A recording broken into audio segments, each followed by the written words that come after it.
रसोइया ने किया बैठक। नमस्कार, आदाब, और आप देख रहे हैं जीरो टीवी न्यूज। इस वक्त की सबसे बड़ी खबर जो है वह पश्चिमी चंपारण के बेतिया से निकल कर आ रहा है। बता दें कि बिहार राज्य विद्यालय संघ रसोइया एटक पश्चिमी चंपारण के बेतिया बलिराम भवन में बैठक की गई। बता दें कि बैठक में रसोइया के विभिन्न समस्याओं को लेकर विचार की गई तथा रसोइया ने कहा है कि कुछ ऐसा प्रखंड है जिन प्रखंडों में हम लोगों को 1650 मिलना चाहिए, उन सभी प्रखंडों में हम लोग को 1500 रुपए मिल रहा है। ऐसे में रसोइया ने मांग किया है कि इस पर जांच कर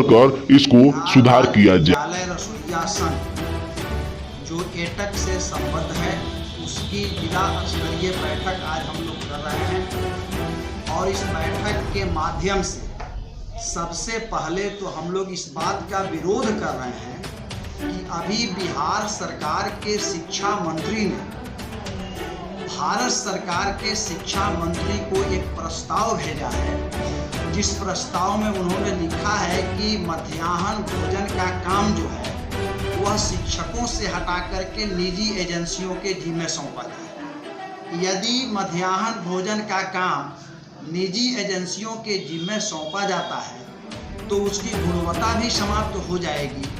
और हमारी रसोइया जो विद्यालयों में वर्षों से कार्यरत है उनके लिए भी संकट ये पैदा होगा। इसलिए सरकार के इस प्रस्ताव को हम लोग खारिज करते हैं, विरोध करते हैं और ये मांग करते हैं कि बिहार सरकार को पुनर्विचार करना चाहिए कि मध्याह्न भोजन का काम निजी एजेंसियों के जिम्मे नहीं सौंप करके इन्हीं मध्याह्न भोजन कर्मियों के माध्यम से इस काम को करवाया जाए। इसके लिए आज हम लोग बैठक कर रहे हैं। दूसरी बात ये है कि हमारी रसोइया जो पिछले साल क्वारंटाइन सेंटर पर काम की, आज तक उसका भुगतान नहीं हो सका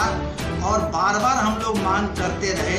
लेकिन विभाग की ओर से और प्रशासन की ओर से इस पर कोई ध्यान नहीं दिया गया। हम फिर आज बैठक के माध्यम से मांग कर रहे हैं कि क्वारंटाइन सेंटर पर काम करने वाली रसोइया का मेहनताना का भुगतान किया जाए। तीसरी बात यह है कि हम लोगों के संघर्षों के बल पर बिहार सरकार ने पिछले दिन हमारे रसोइया के मानदेय में 150 रुपये की बढ़ोतरी की और 1500 रुपया के जगह पर 1650 रुपया मिलने की बात हुई।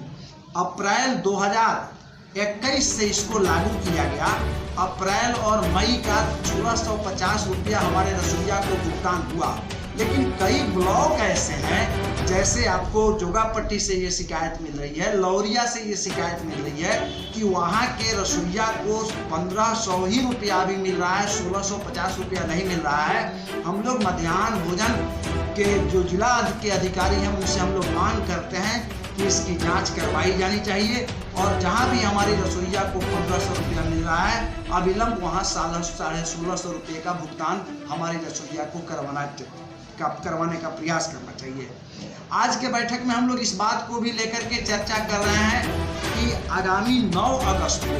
पूरे देश के अंदर क्रांति दिवस के रूप में मनाया जा रहा है और इस क्रांति दिवस के अवसर पर किसानों के द्वारा, मजदूरों के द्वारा, विभिन्न जन संगठनों के द्वारा तमाम जिला मुख्यालयों पर सरकार के जन विरोधी नीति के खिलाफ, किसान और मजदूर विरोधी नीति के खिलाफ बड़े पैमाने पर प्रदर्शन धरना आयोजित करने का फैसला लिया गया है।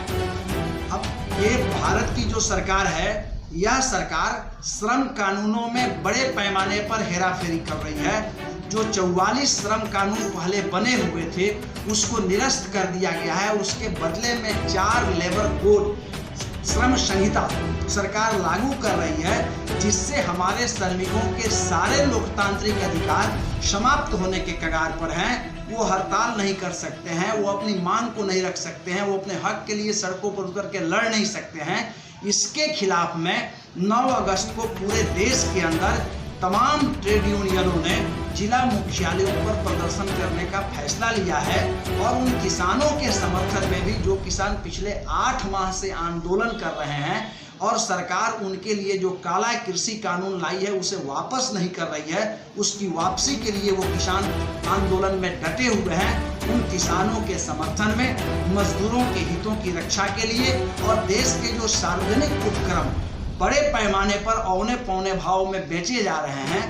जो लोग विभिन्न सार्वजनिक क्षेत्रों में काम में लगे हुए हैं, जिनका रोजी रोटी लगा हुआ है, उन सार्वजनिक क्षेत्रों को बंद करके उन लोगों को बेरोजगार बनाने की जो साजिश हो रही है, उसके खिलाफ में 9 अगस्त को हम लोग पश्चिम चंपारण के जिला मुख्यालय पर भी प्रदर्शन करने की तैयारी कर रहे हैं। और किसान संघर्ष समन्वय समिति के साथ साथ जो ऑल इंडिया में जो ट्रेड यूनियन समन्वय समिति बनी है, उसके द्वारा भी सरकार के गलत नीतियों के खिलाफ में प्रदर्शन किया जाएगा। इस प्रदर्शन को सफल बनाने के लिए आज की बैठक में हम लोग प्रस्ताव पारित कर रहे हैं और सरकार से ये मांग कर रहे हैं कि सरकार जो लगातार मजदूरों पर हमले बोल रही है, उनके वेतन बढ़ाने के बजाय उनको काम से ही हटाने की जो साजिश इस देश के अंदर चल रही है, बड़े पैमाने पर BSNL के कर्मी हटाए गए, बड़े पैमाने